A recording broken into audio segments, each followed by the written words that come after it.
is a Millennium Falcon with games on it. I got one thing to tell you about that. Just take all my money. Oh, not this soon, not this soon. Jakks Pacific, a company well known for making these plug-and-play games, also produced merchandise for Star Wars. It makes sense given how popular these were. I never understood who these were truly meant to appeal to. People who didn't know better? This came out in 2006, and the graphics look pre-Super Nintendo. What you're looking at here is literally from the same year as Gears of War. Think about that. You guys couldn't fit a few more instruments in there? Sounding a bit sparse.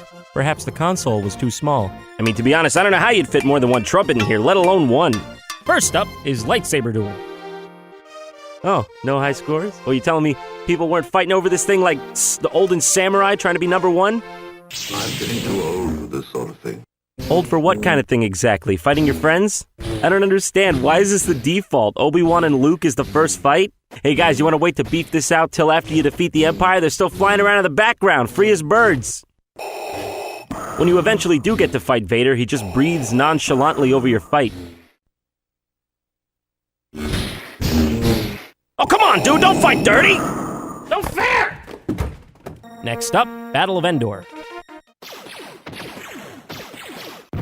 Hey, where's that battle at? I just see a bunch of people crashing headlong into trees. Is it the battle against drunk driving? Perhaps the battle is in the distance and we're driving to it. Let's see here. Oh, that's much better. This game is actually reminiscent of another pre-existing game, Return of the Jedi Arcade from back in the 80s.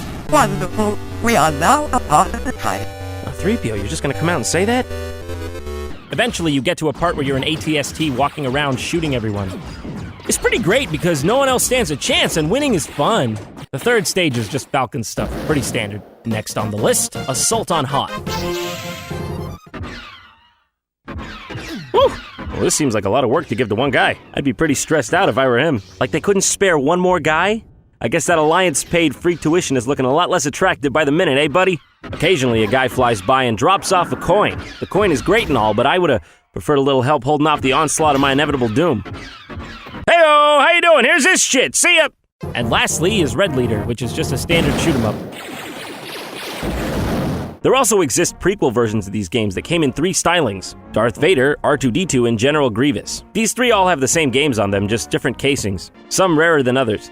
First up is Coruscant Attack. Yeah, okay, I'm seeing Attack. Not so sure about Coruscant? This game kind of reminds me of the 1982 arcade game Sinistar, if any of you even know what that is. Sinistar always freaked me out. I am Sinistar. Run, run, run. I'm going! I tell you what, if you threw in a giant Darth Vader head that chased you and yelled catchphrases, you'd have yourself a bona fide winner here. Your destiny lies with me, Skywalker. There's Droid Invasion, which is basically some weird version of Arkanoid. Thrilling. And Gunship Battle, which is basically just nothing. Just nothing at all, basically. I don't even know how this ship stays in the air. Oh, and excuse me, how could I forget? Utapau Chase. The only chase that's going to be happening here is the one for my money back. Yeah? Okay, what? Huh? Alright, well, that's enough of that now. This one has 5 games instead of 4, the last one being Grievous Onslaught. It's okay. I think you're going around as Anakin, just slashing droids left and right. I assume you're here to save Chancellor Palpatine, like in the film. It's funny, whenever you're about to save the Chancellor, he gets sucked into the floor. Okay, now on to the ones with the peripherals. This one's called Lightsaber Battle Game. How long do you think it took him to come up with that? The way it works is this training droid here, I guess, has infrared sensors or something in it, so you just haphazardly put it on top of something and use the saber to play the game. Now, where is that thing? Oh yeah? Where'd the other half of it go? This thing is so stubby! I think it might have been packaged for the, wrong purpose. You know what I mean. Oh, you know what I mean. X-Wing docking, right this way, Mr. Skywalker, sir! Oh, now this is amazing. I've always wanted to input my name with a lightsaber.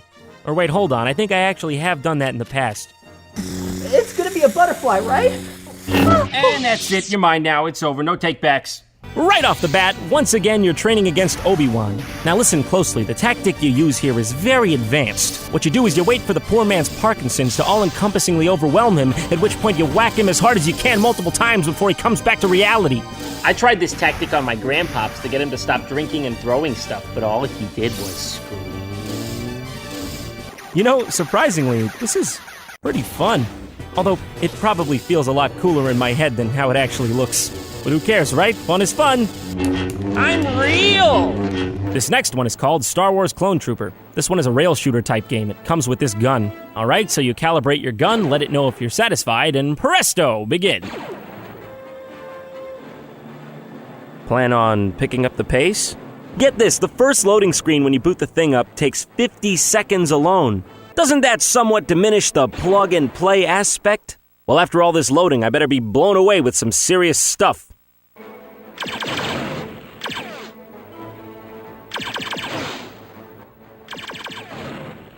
Is that it then? What exactly were you loading all that time? This looks like it predates the transistor radio! It's okay, though. Everyone knows this game was meant to honor the life of legendary actor Christopher Lee, as seen here pictured on his cosmic Vespa. And now, sir, I give you the 21 Blaster salute. Rest in peace, you legend. Oh, sorry, dude. I'm not trying to... Oops. God damn it. I'm trying to salute you. My aim's really off. I'm sorry. This is out of love. All right, we got one left. I'm not expecting much after all this. The whole thing is just contained in this cockpit joystick. No sensor bar or anything. Whoa! What? It's not terrible? Hey, cool. Color me impressed. This is probably the best plug-and-play game I've ever played.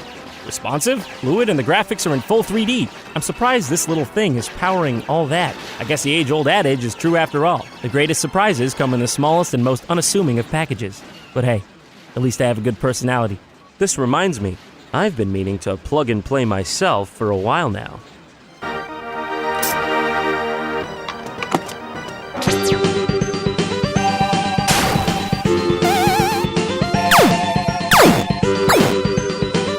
This one. It's terrible. The first 18 levels are easy, and then Mom and Dad stopped caring.